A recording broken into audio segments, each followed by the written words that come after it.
श्री स्वामी समर्थ. स्वामी महाराज तुमच्या सर्व चांगल्या इच्छा पूर्ण करो ही स्वामींच्या चरणी प्रार्थना करते आणि आजच्या या नवीन व्हिडिओला सुरुवात करते. वर्षाचा पहिला सण आणि चैतन्याचा उत्सव म्हणजे मकर संक्रांत. सूर्याने मकर राशीत केलेले संक्रमण आपल्या आयुष्यात नवीन ऊर्जा आणि गोडवा घेऊन येते. 2026 मध्ये मकर संक्रांत कधी आहे, तिचा शुभ मुहूर्त काय आणि हा सण साजरा करण्यामागे शास्त्रीय आणि पौराणिक महत्त्व काय, याची संपूर्ण माहिती आज आपण या व्हिडिओमध्ये पाहणार आहोत. व्हिडिओ त्यामुळे शेवटपर्यंत नक्की पहा. चॅनलवरती नवीन असाल तर सबस्क्राईब करा आणि अशीच माहितीपूर्ण नवनवीन व्हिडिओ पाहण्यासाठी बेल आयकॉनलाही प्रेस करा, म्हणजे माझ्या सर्व नवीन व्हिडिओचं नोटिफिकेशन तुम्हाला मिळेल आणि तुम्ही एक पण व्हिडिओ मिस करणार नाही. त्याचबरोबर कमेंटमध्ये ओम सूर्याय नमः लिहायला अजिबात विसरू नका. आजच्या या व्हिडिओमध्ये महिलांनी संक्रांतीला कोणते नियम पाळायचे याबद्दलची सुद्धा माहिती आपण बघणार आहोत. 2026 मध्ये मकर संक्रांत बुधवार 14 जानेवारी 2026 रोजी साजरी केली जाणार आहे. पंचांगानुसार या दिवशी सूर्य दुपारी मकर राशीत प्रवेश करेल. 14 जानेवारी 2026 रोजी दुपारी 3:13 हा क्षण असणार आहे.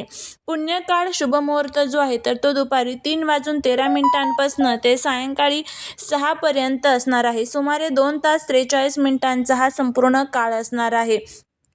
पुण्यकाळात केलेले दान आणि स्नान अत्यंत फलदायी मानले जाते.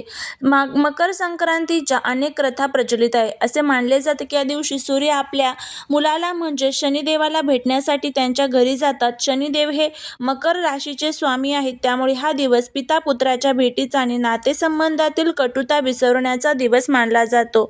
तसेच पौराणिक कथेनुसार देवीने शंकासूर राक्षसाचा वध याच काळात केला होता, म्हणून याला संक्रांत असे देखील म्हणतात. या दिवसापासून सूर्य उत्तर गोलार्ध प्रवेश करू लागतो, ज्याला उत्तरायण म्हणतात. मकर संक्रांतीनंतर दिवस मोठा आणि रात्र लहान होऊ लागते. थंडीचा कडाका कमी होऊन निसर्गात चैतन्य येते. महाभारतातील भीष्म पितामहाने आपले प्राण त्यागण्यासाठी उत्तरायणाचीच वाट पाहिली होती, कारण या काळात मृत्यू होणाऱ्यांना मोक्ष मिळतो अशी धार्मिक श्रद्धा आहे. त्याचबरोबर मकर संक्रांतीमध्ये भोगी हा सण सुद्धा अत्यंत महत्त्वाचा असतो. संक्रांतीच्या आदल्या दिवशी भोगी येते. या दिवशी भोगीची भाजी ज्यात बाजरी, तीळ, घेवडा, वांग, गाजर अशा हिरव्या पालेभाज्या असतात आणि बाजरीची भाकरी खाण्याची प्रथा आहेत. न्हाऊ माखू आणि भोगी साजरी करू असे या दिवशी म्हटले जाते. मुख्य दिवशी तिळगुळ वाटले जातात, जी संक्रांत असते. सुवासिनी स्त्रिया सुगड पूजन करतात. लहान मुलांसाठी बोरनान आयोजित केले जाते. त्यानंतर तिसरा जो दिवस असतो ज्याला क्रिकांत म्हणलं जातं, संक्रांतीच्या दुसऱ्या दिवसाला क्रिकांत म्हणतात. या दिवशी देवीने किंकासूर नावाच्या राक्षसाला मारले होते. संक्रांतीला विशेष असे महत्त्व आहे. हिवाळा असल्यामुळे शरीराला उष्णतेची गरज असते, जी तीळ आणि गुळातून मिळते. या दिवशी आपण म्हणतो तिळगुळ घ्या आणि गोड गोड बोला. कणभर तीळ मनभर प्रेम, गुळाचा गोडवा आपुलकी वाढवा हे स्लोगन आपण एकमेकांना शुभेच्छा देण्यासाठी वापरतो. हे केवळ शब्द नसून जुने वाद विसरून नवीन मैत्रीची सुरुवात करण्याचे प्रतीक आहे. मकर संक्रांतीपासून रथसप्तमीपर्यंत सुवासिन महिला हळदी कुंकवाचे कार्यक्रम करतात. यात वाट लुटण्याची परंपरा आहे. गृहोपयोगी वस्तू आणि सौभाग्य लेणी एकमेकांना भेट देऊन महिला हा आनंद साजरा करत असतात. भारतात हा सण विविध नावाने ओळखला जातो. त्याचबरोबर संक्रांतीचा जो सण आहे तर तो आपल्या आयुष्यामध्ये सुख, समृद्धी, गोडवा घेऊन येतो आणि हा सण महिलांसाठी अतिशय उत्सवाचा आणि आनंदाचा असतो. संक्रांत म्हटली की डोळ्यासमोर येते ती काळीसाठी हळदी कुंकू आणि सुगडाची पूजा.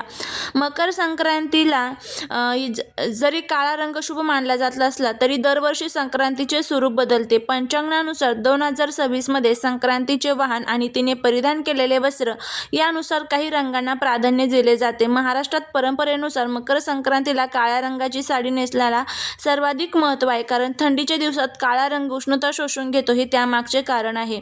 मकर संक्रांतीला काळ्या रंगाची साडी जी आहे तर ती नवविवाहित स्त्रिया सुद्धा परिधान करत असतात. जर तुम्हाला काळा रंग वापरायचा नसेल तर मग त्याऐवजी तुम्ही केशरी, लाल, हिरव्या यासारख्या ज्या रंगाच्या साड्या आहेत तर त्या सुद्धा तुम्ही परिधान करू शकतात. या दिवशी दागिने घालताना सोन्याच्या दागिन्यांसोबतच हलव्याचे दागिने जे साखरेच्या पाकापासून बनवलेले असतात तर ते घालणे सुद्धा अतिशय शुभ आणि कौतुकास्पद मानले जाते. ते सुद्धा तुम्ही घालू शकतात. आता या दिवशी काय करू नये, काय घालू नये त्याची माहिती घेऊया. तर संक्रांती देवीने जो रंग परिधान केलेला असतो असतो तो रंग स्त्रियांनी या दिवशी चुकूनही घालायचा नसतो. मग यंदा संक्रांत ही पिवळ्या रंगावरती आलेली आहे, त्यामुळे पिवळ्या रंगाची साडी जी आहे तर ती महिलांनी या दिवशी चुकूनही घालू नका. त्याचबरोबर पिवळ्या रंगाची टिकलीसुद्धा लावू नका. तुम्ही हळद वापरू शकता. या दिवशी फक्त आपल्याला रंग वर्ज्य करायचा आहे. हळद तुम्ही वापरू शकता, कारण देवीने यंदा केसराचा टिळा लावलेला आहे, त्यामुळे हळद वापरायला कोणताही वर्ज्य नाही आहे. त्याऐवजी तुम्ही केसर जे आहे यावर्षी आपल्याला वर्ज्य करायचं आहे. त्यानंतर पुढचं म्हणजे संक्रांतीच्या दिवशी सकाळी लवकर उठून तीळ मिश्रित पाण्याने स्नान करावे. स्नान करताना शक्य असल्यास नदीत किंवा तीर्थक्षेत्री स्नान करणे अतिशय शुभ मानले जाते.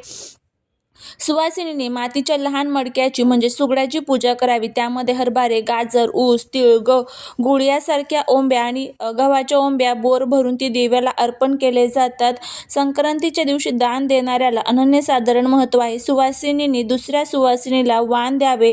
त्यात सौभाग्य अलंकार असतील तर अतिशय महत्त्वाचे. सर्वात महत्त्वाचा नेम म्हणजे मनातील कटुता काढून टाकणे. तिळगुळ घ्या, गोड गोड बोला या उक्तीप्रमाणे सर्वांशी प्रेमाने वागावे.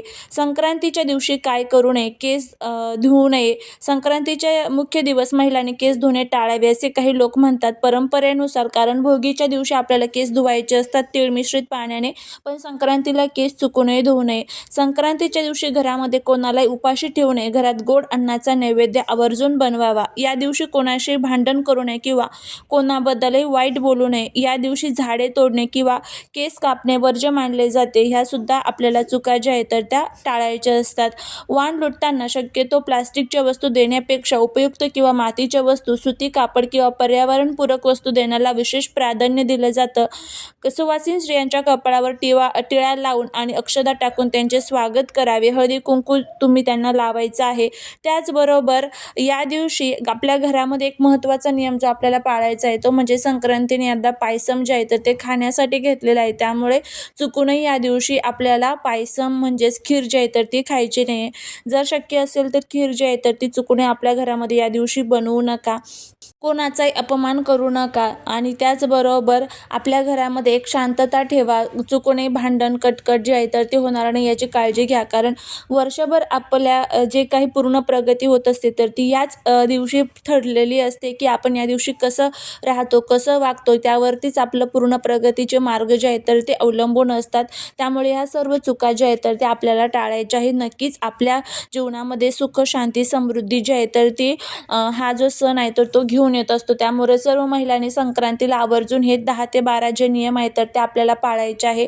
त्याचबरोबर या दिवशी देवीने जे जाईचं फूल जे आहे तर त्याचा फूल जे आहे तर ते वासासाठी घेतलेले आहे, त्यामुळे जाईचे फूल जे आहे तर ते वर्ज्य करायचं आहे. त्याचा गजरा किंवा फुलं जे आहे तर ते पूजेमध्ये वापरू नका. त्याऐवजी तुम्ही गुलाब, चाफा, मोगरा, चमेली यासारख्यांचा गजरा किंवा फुलं देवपूजेमध्ये वापरू शकता.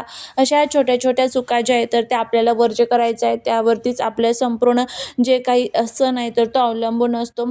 झालेली सेवा ही महाराजांच्या चरणी रुजू करते. जर तुम्हाला हा व्हिडिओ आवडला असेल तर लाईक, शेअर आणि सबस्क्राईब करा. भेटूया पुढच्या एका छानशा नवीन व्हिडिओत एका नवीन माहितीसोबत. श्री स्वामी समर्थ.